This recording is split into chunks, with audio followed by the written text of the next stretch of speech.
अशहदु अन्ना मुहम्मदुर रसूलुल्लाह।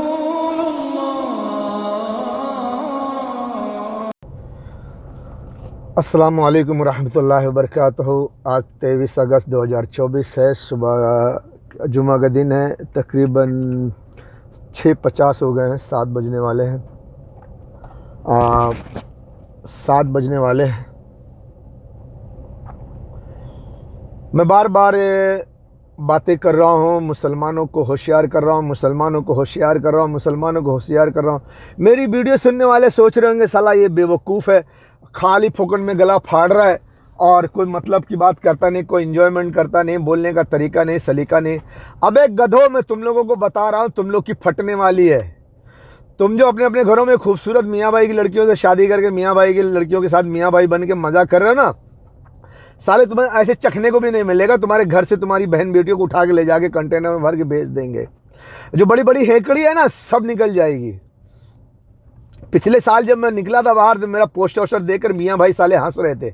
मैं कुछ मुंह से नहीं बोलूँगा, खाली पोस्टर देख के समझो, हंस रहे थे साले। लेकिन उन बेवकूफ़ों को, गधों को क्या मालूम कि उनकी बहन बेटियां अनकरीब घसीट कर ले जाएंगे और कंटेनर में भर के ले जाके बाजार में बेच देंगे। फिर मज़ा आएगा। मुसलमानों, तुमको खुद के लिए तुम्हारी मियाँ भाई की बेटियां नहीं मिलेंगी।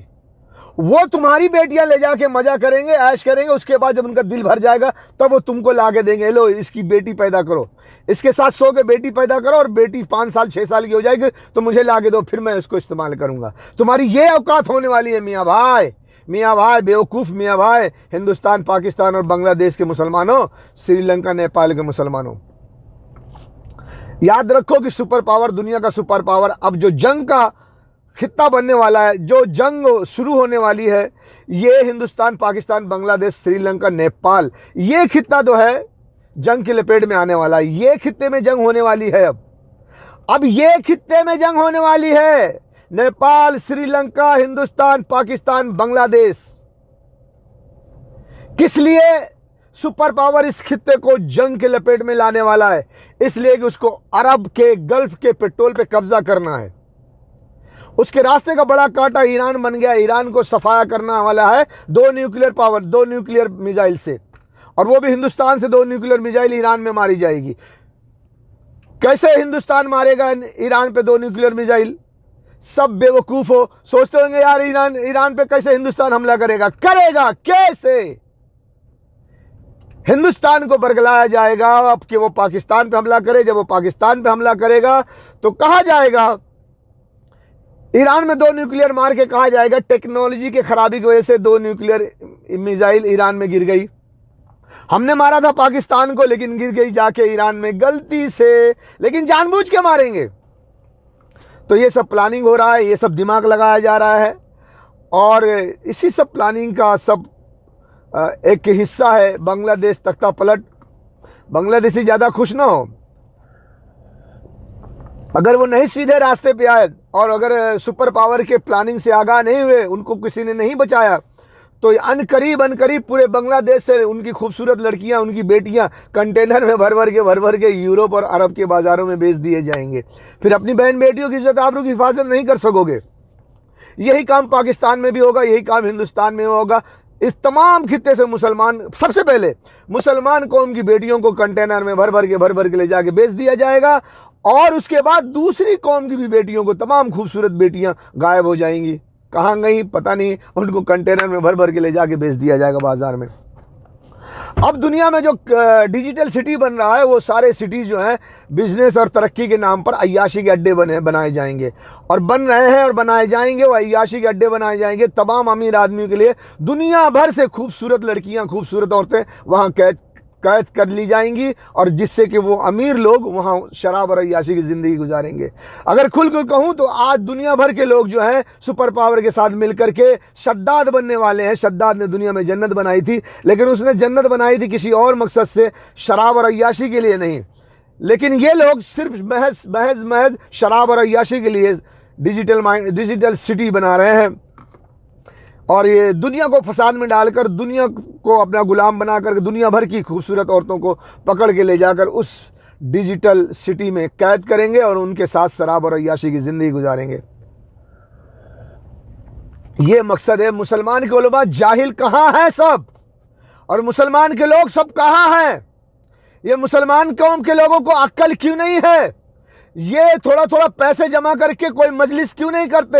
अवाम को क्यों नहीं समझाते कि मुसलमान कौम के लोगों, मुसलमान कौम की बेटियों को कंटेनर में भर भर के बेच दिया जाएगा, तुम कुछ न कर सकोगे, 2 कौड़ी की औकात नहीं है, बातें बड़ी बड़ी करते हो। अरे होशियार हो जाओ, होशियार हो जाओ। समझ नहीं आता। कोई कब से चिल्ला रहा है, कब से चिल्ला रहा हूं मैं। तकरीबन 160, 170, 80, 180 वीडियो डाल चुका हूं, लेकिन किसी को समझ में नहीं आता। सब बैठे हुए हैं, अल्लाह मियाँ आसमान से किसी को भेजेगा, सब करके ताज तख्त कायम करके चला जाएगा। ये झंडू बाम साले खबीस की औलाद ये जाके फिर ऐश करेंगे। हाँ ठीक है, कर लो। जब तुमको तुम्हारी कौम की बेटियां नहीं मिलेंगी, शादी करने के लिए भी नहीं मिलेंगी, तब पता चलेगा। ऐसे लाइन लगा के बैठे रहोगे। अगर देखना है तो मेरी वीडियो यूट्यूब पर जाओ, डिजिटल माइंड पर, और 80 से लेकर 86 नंबर तक की वीडियो देखो। वीडियो नंबर 80 से लेकर के 86 नंबर तक, सीरियल नंबर ना 1 2 3 4 5, ऐसे तकरीबन 180-90 वीडियोज़ है मेरे डिजिटल माइंड पे। उसमें आप 80 नंबर से 86 नंबर तक देखिए। 6 वीडियो मैंने 5 पोस्टर के नाम से बनाया हुआ है। अब 5 पोस्टर वो 6 वीडियो में तकसीम है। तो वो 6 वीडियो देखो तो तुमको पता चल जाएगा मियाँ भाई की बेटियां कैसे कंटेनर में भर भर के बेचेंगे, और क्यों बेचेंगे, मियाँ भाई की बेटियों का कसूर क्या है। तो मियाँ भाई की लड़कियों, बाजार में बैठने के लिए तैयार हो जाओ, क्योंकि तुम्हारे कौम के मर्द बेवकूफ़ हैं, तुम्हारे कौम के उलमा जाहिल जपट एकदम 3rd क्लास के झंडू बाम हैं, और तुम्हारे कौम के मर्द जो है कंजूस हैं, पैसे वाले जितने में कंजूस हैं, बखील हैं। वो समझते हैं कि यार मुसीबत आ जाएगी, लेकिन कुछ ना बोलने से, पैसा ना खर्चा करने से जो मुसीबत आएगी वो बहुत बड़ी मुसीबत होगी। एक तो तुम्हारा बैंक बैलेंस में चाहे कितना 100 कितना हज़ार अरब डॉलर हो या रुपया हो, वो सब सील कर दिया जाएगा। आपका घर द्वार बंगला सब सील कर दिया जाएगा, बुलडोजर चला दिया जाएगा। आपके घर की जवान बहन बेटियां घसीट ली जाएंगी और उनको कंटेनर में भर भर के बेच दिया जाएगा। तब वो दौलत जो जमा करके रखा है क्या करोगे? वो पछवाड़े में बत्ती बना के डालोगे? डालो, हमको क्या करना है। कोई फुकट चोदू के लिए कोई मूसा नहीं आएगा। मूसा आएगा सिर्फ चंद दिनों के लिए। अगर उन दिनों में सबका सपोर्ट नहीं मिला, उसको पैसे नहीं मिले कि तुम्हारे लिए कुछ अहम कदम उठा सके, तो तुम्हारे मुंह पे थूक के चले जाएगा। वो तुम्हारे बाप का नौकर नहीं है कि तुम भोसड़ी के पैसे पैसे पैसे, बिल्डिंग बंगला बनाते रहो, और कोई दूसरा गरीब मुसीबत में ज़्यादा होकर आए और तुम्हारी मदद के लिए खुद कमा के पैसे खर्च करके तुम्हारी बहन बेटियों की इज्जत आबरू की हिफाजत करे। साले मुझे गालियां देते थे कि ये झूठा है, मक्कार है। जब मैं बोलता था लोगों को कि तुम्हारी बहन बेटियों की इज्जत खतरे में है, आगे चलकर बड़ा तूफान आने वाला है, समझ जाओ, तो बोलते साले जाओ कमा खाओ, फितना मत पैदा करो। अभी देखो तुम्हारा बाप कैसा फितना पैदा कर रहा है। तुम्हारे घरों से घुस के तुम्हारी बेटियां लेके फरार हो जाएंगे। तुम अब मुसलमान कौम के लोग अपनी बेटियों की इज्जत आबरू की हिफाजत भी नहीं कर सकेंगे। मुसलमान कौम की बेटियों सुधर जाओ। देखो भैया, चाहे मैं कड़वा बोलूं, चाहे मीठा बोलूं, चाहे जो बोलूं, मुसलमान कौम की बेटियों, तुम्हारी बेहयाई बेपर्दगी की वजह से, तुम्हारी मक्कारी की वजह से तुमको बाजार में बिठाया जा रहा है। तुम्हारा भी कसूर है। तुम्हारे कौम के मर्द भी बड़े जाहिल जपट हैं और कंजूस हैं, बखील हैं और बुरे हैं। दुनिया में पैसा कमाने के पीछे पड़ गए हैं, लेकिन अपनी कौम को नहीं देखते कि हमारी कौम कहाँ जा रही है। उलमा साले वो भी दुकान, अपने कौम को खुश करने के लिए दुकान खोल के रखे हुए, कौम को खुश करते हैं, अल्लाह और उसके रसूल के फरमान पे पर्दा डालते हैं, पस्त के पीछे डालते हैं, और अब लोगों को खुश करके अपने पैसे कमा के अपने रोजी रोटी चला रहे हैं। इसलिए अल्लाह का अज़ाब आ गया है। और ये वही वक्त है जब हज़रत अनकरीब हज़रत इमाम मेहदी अलैहिस्सलाम आएंगे। इमाम मेहदी अलैहिस्सलाम से पहले कोई और आएगा, उसके बाद इमाम मेहदी अलैहिस्सलाम आएंगे, उसके बाद दज्जाल आएगा, उसके बाद ईसा अलैहिस्सलाम आएंगे, उसके बाद याजूज माजूज आएंगे। ये सारे वाक़या जो नबी सल्लल्लाहु अलैहि वसल्लम ने क़यामत के करीब पेश होने वाले हैं, जो पेशन गोई दी है, वो अनकरीब अब आप देखते रहोगे। यही है वक्त। वो होशियार हो जाओ। समझ में आया? होशियार हो जाओ फुकट चोदुओ, होशियार हो जाओ मियाँ भाइयों। अब अपनी तिजोरी का ढक्कन खोलो, नहीं तुम्हारी बेटियां बाजार में बिठा दी जाएंगी। और अगर अपनी बेटियों की हिफाजत के लिए नहीं तिजोरी खोलते हो तो कम से कम थोड़ी तिजोरी खोल के अपनी बेटियों को दे दो, ग्रीस व्रीस खरीद लें, क्योंकि वो अगवाड़े पछवाड़े से लाइन लगा के वो जाएंगे, पछवाड़े से जाएंगे तो बड़ी तकलीफ होगी, तो ग्रीस व्रीस का इस्तेमाल कर लेंगे। समझ में आई ना बात? बहुत कड़वा लफ्ज बोल रहा हूँ, बहुत कड़वा लफ्ज बोल रहा हूँ, समझो समझो, फालतू बात नहीं कर रहा हूं मैं, समझो। और बाहर निकलो, अपनी कौम को नसीहत करो कि ऐसा होने वाला है, उसके लिए तैयार हो जाओ, नहीं तो मारे जाओगे, मारे जाओगे। अनकरीब तुम्हें 3 करोड़ की जरूरत पड़ेगी, फिर आगे चलकर और पैसों की जरूरत पड़ेगी। जैसे जैसे वो आने वाला वक्त का हीरो कदम बढ़ाएगा, उसके कदम कदम पर जो पैसे लगेंगे कौम को खर्च करना पड़ेगा। अब वो अपनी कमाई तुम पर नहीं लुटाएगा, बहुत अपनी कमाई तुम पर लुटा चुका है, वो बहुत बर्बाद हो चुका है।